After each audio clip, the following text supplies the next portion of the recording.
हरियाणा की बात करेंगे पहले, जहां पानीपत में पुलिस ने एक ऐसी महिला को गिरफ्तार किया जिसने अपनी ही खूबसूरती को बचाए रखने की सनक में करीब 2.5 साल में 4 मासूम बच्चों की हत्या कर दी।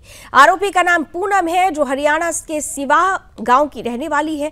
पुलिस के अनुसार पूनम को यह भ्रम था कि परिवार या रिश्तेदारी में उससे ज्यादा सुंदर कोई नहीं होना चाहिए और इसी जुनून में वो खूबसूरत बच्चियों को निशाना बनाया करती थी। जांच में सामने आया कि पूनम ने पहली बार 2023 में अपनी ननंद की बेटी को पानी से भरे टब में डुबोकर मार डाला। पुलिस के अनुसार बच्ची की सुंदरता देखकर पूनम के भीतर हिंसा की विकृति का भाव पैदा हो गया। किसी को शक ना हो, इसके लिए उसने अपने 3 वर्षीय बेटे को भी उसी तरीके से डुबाकर मार दिया ताकि घटना हादसा लगे। दोनों मौतों को परिवार ने दुर्घटना माना और बच्चों को दफना दिया। 2025 में पूनम अपने मायके आई। यहां उसने अपने भाई की बेटी जिया की सुंदरता देखकर उसे भी मारने की योजना बना ली। हत्या की रात पूनम ने बच्ची से कहा कि वो बुआ के साथ सोए। रात 2 बजे वो बच्ची को उठाकर पशुबाड़े के पास बने हौद में ले गई और उसे डुबोकर मार दिया। परिवार ने इसे भी हादसा मान लिया। कोई ये समझ नहीं पाया कि यह हत्या थी। 1 दिसंबर 2025 नौलथा गांव में शादी समारोह था, जहां 1 दिसंबर को गांव में एक शादी में शामिल होने पूनम पहुंची तो पूनम ने अपनी जेठानी की 6 वर्षीय बेटी विधि को देखा। पुलिस के अनुसार बच्ची की सुंदरता देखकर वो फिर हिंसक हो गई और मौके की तलाश में लग गई। पूनम विधि को छत के एक कमरे में ले गई और पानी से भरे टब को सरकाने के बहाने उसकी गर्दन पकड़कर डुबो दिया।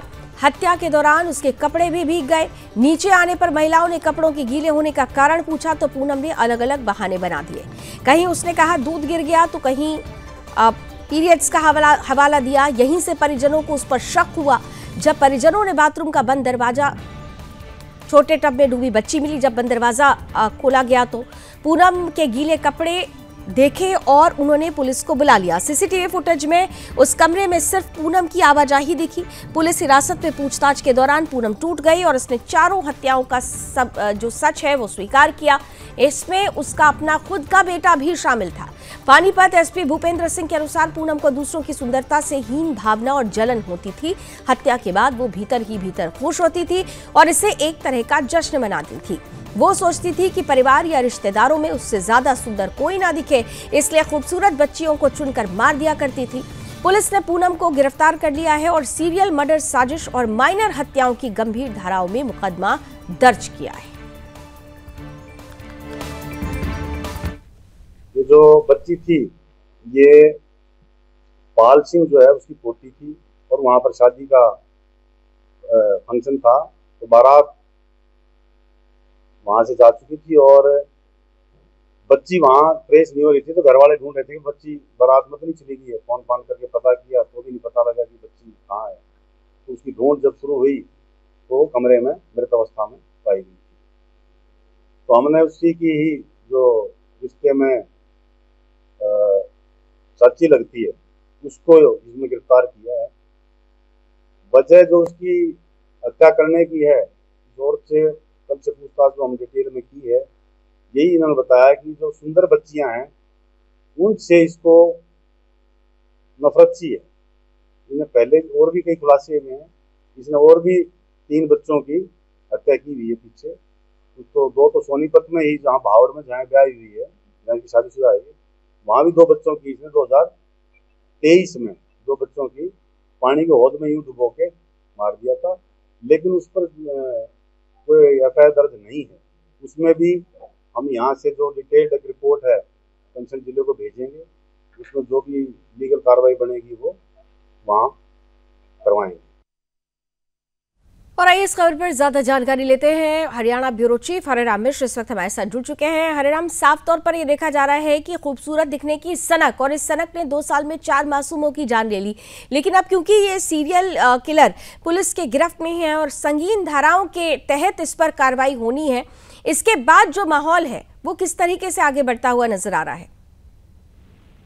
देखिए, इस पूरे मामले में आरोपी को पुलिस ने गिरफ्तार कर लिया है, लेकिन परिवार वालों को अभी भी अंदेशा है कि इस मामले में और भी लोग शामिल हो सकते हैं, क्योंकि परिवार वाले जिस बात पे शक जता रहे हैं, उनका कहना है कि निश्चित तौर पे जो महिला है वो किसी न किसी तांत्रिक या किसी के ऐसे किसी व्यक्ति के संपर्क में थी जिसने उसे इस तरह की काम करने के लिए उकसाया है। उसके पीछे वो जो सबसे बड़ी वजह बता रहे हैं, वो बता रहे हैं कि जो चारों बच्चों की हत्या इस महिला ने किया है वो एकादशी के दिन किया है, और दूसरा सभी को मारने का तरीका एक ही था, पानी में डुबो करके मारा गया है। तो इस वजह से परिवार वालों का कहना है, जो पीड़ित परिवार है, कि पुलिस को इसमें जांच करना चाहिए और भी जो लोग इसमें शामिल हो उनको भी गिरफ्तार किया जाए। किसी पर कोई शक अभी तक जो पूछताछ में अगर कोई बात निकलकर सामने आई हो तो? नहीं, अभी तक इस तरह का शक तो नहीं जताया, लेकिन उनका जो अंदेशा है कि महिला ने जिस तरीके से दिन को चुना कि एकादशी के दिन ही जो भी घटनाएं, अभी तक उसने 4 वारदातों का अंजाम दिया है, वो एक खास दिन को ही उसने चुन करके इस वारदात को अंजाम दिया है। और मॉडस ऑपरेंडी जो कहते हैं वारदात को अंजाम देने का जो तरीका है वो भी एक ही तरीके का है।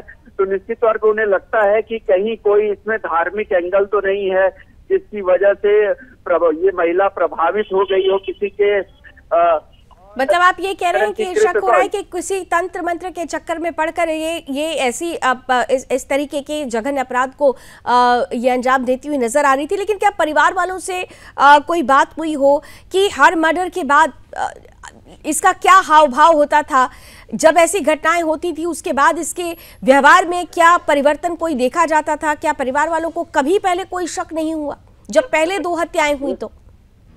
बिल्कुल, जो परिवार के लोगों का यही कहना है कि जब भी ये घटनाएं होती थी तो ये महिला वहां पर मौजूद रहती थी और वो काफी दुखी होती थी, काफी रोती थी और काफी मतलब दुख जाहिर करती थी, जिसकी वजह से परिवार के लोगों को जो है इसके ऊपर किसी भी तरह का शक नहीं हुआ करता था। लेकिन जिस तरीके से पुलिस ने जो घटना हुई और सीसीटीवी में इसको देखा गया और साथ में इसके बाद जो पूछताछ की गई, इसके बाद इसने पूरी तरीके चीजों का खुलासा किया।